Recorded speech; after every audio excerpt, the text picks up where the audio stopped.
Praise Lord. ഇന്നത്തെ ഒരു ജനറേഷനിൽ നാം പലരും മാനുഷികമായ ഒരു ഫേവറിന് വേണ്ടി ആഗ്രഹിക്കുമ്പോൾ എത്ര പേര് ആഗ്രഹിക്കാറുണ്ട് God's ഫേവറിനായിട്ട്? There is a character in Bible named Jabez. In First Chronicle chapter 4 verse 9 and 10 ജബേസിനെ കുറിച്ച് നമുക്ക് കാണാൻ കഴിയുന്നത്. ജബേസ് എന്ന വാക്കിന്റെ അർത്ഥം വ്യസനപുത്രൻ എന്നാണ്. അവന്റെ അമ്മ അവന് വ്യസനത്തോടു കൂടിയാണ് പ്രസവിച്ചത്. അങ്ങനെയാണ് അവന് അപ്രകാരം ഒരു പേര് തന്നെ വന്നത്.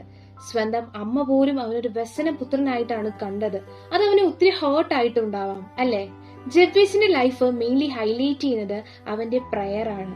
അവൻ ഇപ്രകാരമാണ് കർത്താവിനോട് പ്രാർത്ഥിച്ചത്: കർത്താവെ, എന്നെ നീ അനുഗ്രഹിക്കണമേ, എന്റെ അതിരിനെ വിശാലമാക്കി തരണമേ, എന്നെ പ്രൊട്ടക്ട് ചെയ്യണമേ, അങ്ങയുടെ കരം എന്റെ കരത്തോട് കൂടി ഉണ്ടാകണമേ എന്ന്. ഫൈനലി സർവശക്തനായ ദൈവം അവന്റെ അപേക്ഷ കേട്ടു, അവനെ ആൻസർ ചെയ്തു. എബേസിന്റെ ഈ ജീവിതത്തിൽ നമുക്ക് മനസ്സിലാക്കാൻ പറ്റുന്നത് ജബേസിന് ദൈവത്തിന്റെ ഫേവർ ഉറപ്പായും ഉണ്ടായിരുന്നു. ഗോഡ്സ് ഫേവർ ജബേസിനെ ഒരു ബ്ലെസ്സിംഗ് മെറ്റീരിയൽ ആക്കി മാറ്റി.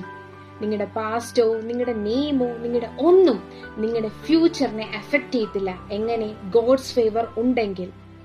God can change your pain into a purpose. Faith, prayer, God's favor can change your life completely. Amen.